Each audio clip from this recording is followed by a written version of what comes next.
So everything is digital today, and I see, the more impression you have online, the more unbounce traffic you're going to have, the more product page you're going to have, the more inbound requests you're going to have, the more revenue you're going to have. That correlation works.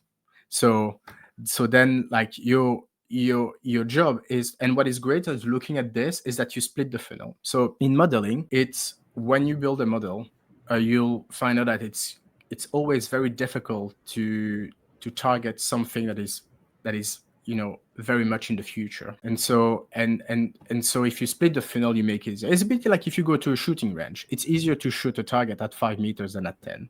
Well, models work exactly the same way. So if you split the funnel, you make the life of models much easier. And so by splitting the funnel, you'll start to understand what drive unbounce traffic. By the way, that unbounce traffic is the first KPI I use. I don't use impression. I don't use clicks, because there has been so many discussion about like the fraudulent traffic. I mean, Augustin Fu on LinkedIn shares a lot about it. He's amazing. If you're interested to follow him, anybody listening, if you're interested to hear more about it, look at him on LinkedIn. And so the first KPI I use is unbounce traffic, and then I would look at the important pages in the journey, and then I would try to understand how we can get from the first KPI to the next one, to the last one, to the revenue. B2B and B2C on the, if you go at the end of the funnel, works a bit differently,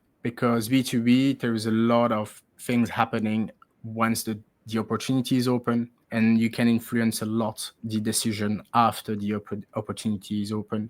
B2C is not really the case. And so what I usually do is that I use site traffic all the way to demo, to the start of the opportunity, to understand how many opportunities we can create, how we can create most opportunity possible. And then from the opportunity start, then I use a probabilistic model that will look at CRM data. We're going back to this CRM data to understand what opportunity is most likely to convert and why, because we actually can see a lot of I did see a lot of signals. For example, email interaction between sales team and people. People, for example, subscribing to some webinars. All of those actually make a big difference in the end. When you look at the data, all of those makes a big difference on the probability of the opportunity to convert. And also, obviously, there is also the size of the opportunity, the time to close. And so, yeah, that's how I do it, is that I have a model that updates over time for each opportunity to provide a probability.